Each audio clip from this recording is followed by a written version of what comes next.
Hello, people. I bring you greetings today in the name of our Lord Jesus Christ. I remain yours, Mark Martins, a writer, author, Bible teacher, and societal development advocate. Today, in our episode on CAS, we are looking at the implications of the church. Of course, if you remember and you followed the last episode, you would know that we discussed the meanings of the church. Now, these meanings and the definitive traits that I shared in the last episodes have implications on us who are God's people and on others, non-believers, non-Christians. And it also they have implications on the society at large. As a matter of fact, the meaning of the church, its existence, have implications on how the church relates to the society, or how the church should relate to the society. And if so, it's very important that we consider these implications. What are the implications? First, the meaning of the church implies that the church is God's own possession. By this we mean that the church is not the property of any man. It does not belong to any bishop. It does not belong to any pastor. I pastor a church, but I can never look at the church that I'm pastoring and call it my own possession. It is not my possession. It is not the possession of any reverend. It's not the possession of any general overseer. The church is God's own possession. Even if you are the founder, you founded some denomination or some local assembly, still it does not belong to you. It belongs to church because it is God's possession. The second implication is that the church is a composite of God's people. It is not just a composite of any people. It's not a composite of people that belong to one tribe. It's not a composite of people that belong to one ethnic group or racial group. No, it is a composite of God's people, regardless of their tribal affiliations, regardless of their ethnicity or race or region.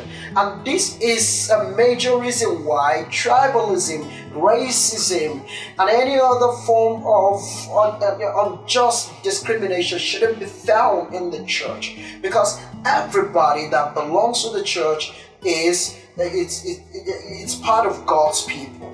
The third implication is that the church is both universal and local. By this we mean that there are people who belong to the church that we know, and there are still some people who belong to the church that we don't know them. We may never know them in this earth. Why? Because the church is both local and universal. So the local church where I'm pastoring, of course, is referring to local church. Okay, then we have a broader gathering of God's people, the broader community of God's people. That is the church universal. The fourth implication of the church is that the church is God's own agency, through which He executes His purposes, intentions, plans, and agenda in this earth. God didn't create this earth without agenda. God created this earth with an agenda. He has intentions, He has purposes, He has plans for this earth. And the church exists as God's own agency that He uses in order to execute these plans, this agenda, these intentions of His in the earth. The fifth implication is that the church exists for God, according to God's design, to do God's bidding. We do not, as a church, we do not exist for any man. We do not exist for the government. We exist for God, and we exist to do God's bidding. We exist to live according to God's design. Not according to the design of any human government, not according to the design of any general overseer, not according to the design of any denominational president, but according to God's design. Sixth implication is that the church is part of God's original design for humanity and their society. The church is not some afterthought product of God. It's not like God's plan B for the society. No, the church has been in God's original design, God's original agenda for humanity. Seventh implication is that the church is a blessing to humanity and to the human society. Of course, individuals have done some wrong things, some stupid things, made some bad decisions. Individuals that belong to the church. When you read through church history, you will encounter, you come across many horrible things that happen in the church. But all of these things cannot be used to refer to a church as a problem. Because, yeah, I know that some people look at the church as a problem. As a matter of fact, one of our prominent professors in Nigeria some time ago, years back, said that the problem of Nigeria is the church, referring to Christians. But I don't agree.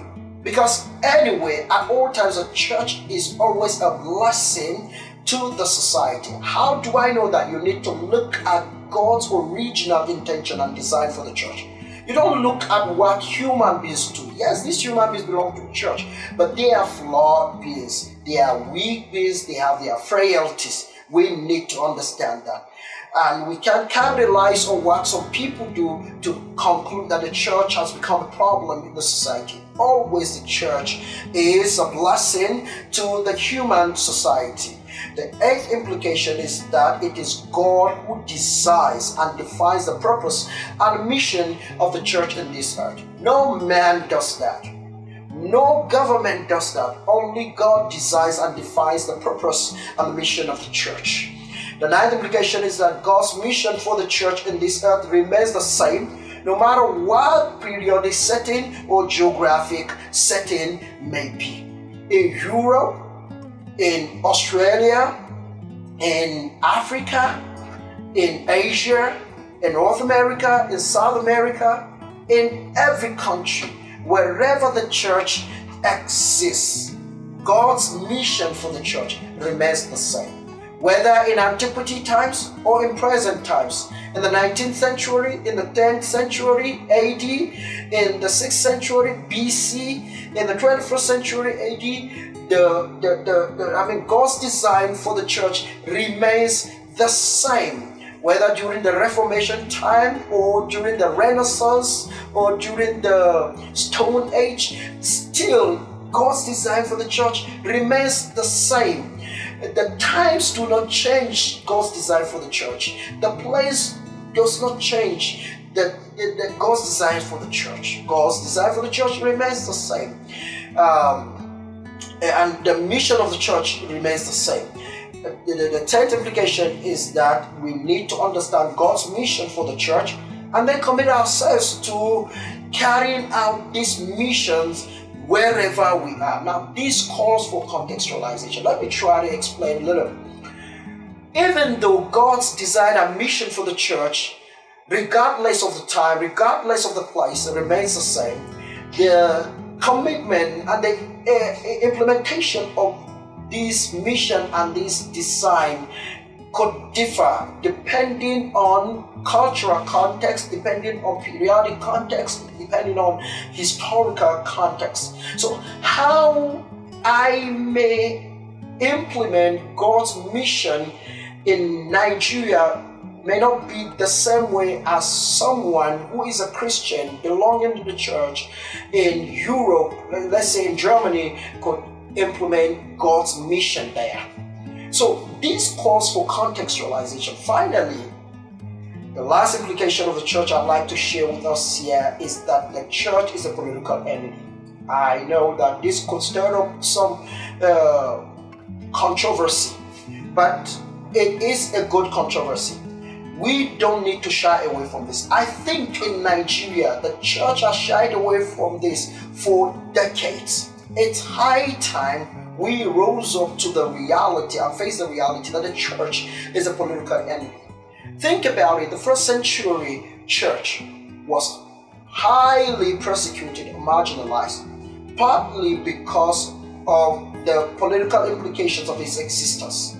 So in the operation of the church, in its nature, it has political implications. Its existence has political implications. Its operation has political implications. Its missions and mandate have political implication. Even today, of course, we know Christians are the most marginalized, the most persecuted in the world today. The church is the most persecuted single entity in the world today, especially in Nigeria. I tell you, part of the reason it's political. Why? Because the church is a political entity. And looking at these implications, you realize that there is no way the church can isolate itself or insulate itself from the society, because nearly all of these implications speak volume about how the church should relate to the society. And this takes us to something very critical in our sessions in this in class. And what is that? That is the church and societal development. And that is the subject that we will be looking at in our next episode. I hope you subscribe, you watch these videos, you like them, and you share with others. See you next episode. Thank you.